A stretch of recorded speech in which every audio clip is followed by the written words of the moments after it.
Jesus once told a story about the kingdom of heaven. He who has ears to hear, let him hear. Do not let your hearts be troubled. Have faith and walk in the light. Jesus often taught in parables, simple stories drawn from everyday life to reveal profound truths about God's kingdom. He once told a story to explain what the kingdom of heaven is like, not as a distant place, but as a present reality we are invited into. This particular story was not meant simply to entertain or to satisfy curiosity. It was a warning, spoken with love, and it was meant for all people who find themselves in a season of waiting, a season of anticipation for something more. It's a story about readiness. He said the kingdom of heaven can be compared to 10 young virgins. They were all waiting for the bridegroom to arrive. In their culture, a wedding was the most significant celebration in village life, and it often happened at night. The festivities began when the bridegroom, accompanied by his friends, would lead a joyful procession through the streets to the bride's home. After receiving his bride, the entire party would then proceed to the groom's house, or his father's house, for the great wedding feast, which could last for days. The 10 virgins were waiting to join this procession, to light the way and be part of the celebration. But there was an element of suspense. No one knew the exact time the bridegroom would come. His arrival was imminent but unscheduled. To be part of this procession, each woman carried a lamp. That lamp was more than just a source of light in the darkness. It was their ticket of admission. It was the symbol that identified them as official members of the wedding party. Without a burning lamp, they would be indistinguishable from any other spectator on the street. Without it, no one could enter the wedding feast. The light was their proof of belonging. Jesus divides the group in two. 5 of the virgins were wise, 5 were foolish. At first, you couldn't tell them apart. They looked the same. They were dressed in similar festive garments. They waited in the same place, sharing the same sense of anticipation. And as the evening began, their lamps were all burning brightly. To any casual observer, all 10 appeared equally prepared, equally devoted to their task. The difference between them was not visible yet. It was a matter of foresight, a hidden preparation that went beyond the initial display. But it was there, a crucial distinction that would determine everything. The wise virgins, understanding that the wait could be long, brought extra oil with them in flasks. They planned for a delay. The foolish virgins did not. They brought only their lamps. They assumed the bridegroom would come quickly. They assumed the oil they started with would be enough. Theirs was a preparation based on assumption, not on wisdom. They were prepared for a sprint, but not for a marathon. And time passed. The minutes turned into hours. The bridegroom did not come early. He was delayed. The initial excitement of the evening began to fade, replaced by the heavy reality of a long wait. The waiting became long. The sounds of the village died down, and the night became quiet and still. The air grew cooler, and all 10 virgins, wise and foolish alike, grew tired. Their bodies grew heavy with the need for sleep. Their watchfulness gave way to weariness. One by one, they all fell asleep. The wise slept and the foolish slept. Their slumber was not the point of failure. It was a natural human response to the prolonged delay. Then, at midnight, the deepest and darkest hour of the night, a shout was heard. A cry that pierced the silence and electrified the air. Behold, the bridegroom cometh! Go ye out to meet him! The moment they had been waiting for had finally arrived, suddenly and without further warning. They scrambled to their feet. They reached for their lamps. They tried to prepare them, trimming the smoking wicks to make them burn brightly for the procession. And that was when the difference, the one that had been hidden all night, appeared for all to see. The lamps of the wise women, replenished with fresh oil, burned strong and clear. But the lamps of the foolish were sputtering, their flames weak and dying. Their oil was gone.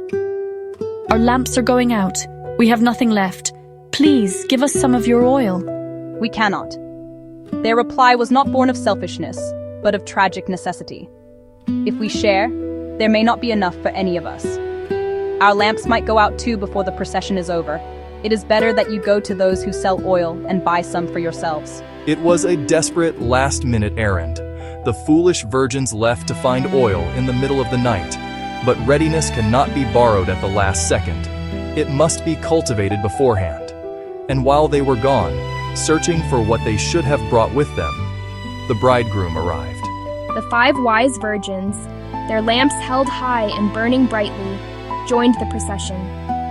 They went in with him to the wedding feast, into the light and the joy and the celebration. And then the door was shut, a sound of finality. Later, the other foolish virgins finally returned. They saw the closed door and began to knock, their voices filled with panic and desperation. "Lord, Lord, open the door for us. We are here now. We have our oil." But he answered from within. His voice was not angry, but filled with a sad finality. "Truly, I tell you, I do not know you." They were not known to him because they were not there when he arrived. They missed the moment. The story hangs in the air, a sobering conclusion to a festive scene. And Jesus ended the story with these direct and unforgettable words, the very heart of the warning. Therefore keep watch, be ready, because you do not know the day or the hour. To understand this parable, we must look beyond the surface details. This story is not simply about weddings. It is about a profound and urgent call to readiness. Each element holds a deeper spiritual meaning. The bridegroom, arriving at an unexpected hour, represents Christ and his promised return. The magnificent wedding feast symbolizes the joy and eternal communion of God's kingdom, the culmination of all our hope. The lamps, which all 10 women carried, represent our outward faith, the good deeds, the public declarations, the visible signs of belief that others can see. But the oil, that is the crucial distinction. The oil represents something deeper, something hidden from plain sight. It represents the Holy Spirit, the inward work of the Holy Spirit that develops Christ-like character and spiritual readiness. The oil is real spiritual preparation.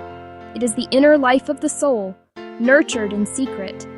It signifies a living, personal relationship with God, cultivated through prayer, obedience, and time spent in His presence. This is the faith that lasts in the dark, the quiet confidence that endures when the world is asleep. It is the steadfast hope that continues even when the waiting feels impossibly long, trusting that the bridegroom will indeed come. This inner supply cannot be borrowed or bought at the last minute. It must be gathered drop by drop, day by day.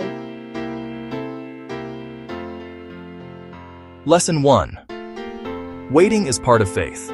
In a world that demands instant results, the spiritual life often asks for patience. This isn't a passive, empty waiting. It is an active, expectant watchfulness. True faith continues to look for the bridegroom, even when the night grows long and quiet. Many people profess belief, but their attention drifts. They stop watching, letting their spiritual senses dull. Faith, however, is nurtured in the waiting. It's the quiet trust that what was promised will surely come to pass, even if the timing is not our own. Lesson 2. Preparation cannot be borrowed. The oil in the lamps represents our inner life, our personal relationship with God, our history of obedience, the quiet moments of prayer. These things cannot be transferred from one person to another in a moment of crisis. You cannot live on someone else's faith, or rely on the spiritual depth of your family or community when your own is shallow. Preparation is a personal, daily discipline. You cannot borrow a history of obedience at the last minute. Lesson 3. Delay does not mean absence. The bridegroom's arrival was later than anyone anticipated, leading some to despair and others to slumber. But his delay was not a sign of his cancellation. It was a test of their endurance and the reality of their preparation. In our own lives, a period of silence or apparent inaction from God doesn't mean He is absent. The bridegroom did come, fulfilling His promise. He just didn't operate on their expected schedule, reminding us that His timing is perfect, even when it feels impossibly late. Lesson 4. There is a moment when the door closes. This is a sobering truth. The opportunity to prepare is not infinite. Grace has a season, a time when the invitation is open and the way is clear, but that season does not last forever. The closing of the door signifies a point of no return, a finality that cannot be negotiated. It is a call to urgency, not to fear, but to action, to ensure our lamps are full before that final, decisive moment arrives. Today, many people have lamps. They know about God. They speak the language of faith, but few prepare for the waiting. We live in a time of delay, a time of distractions, a time where watching feels unnecessary. But Jesus said, "Watch." This story is not meant to scare you. It is meant to wake you. Do not wait for midnight to prepare. Do not assume there will be more time, because when the call comes, only those who are ready will enter. So keep waiting, keep watching, and keep your lamp full. Blessed by this story? Subscribe, like, comment.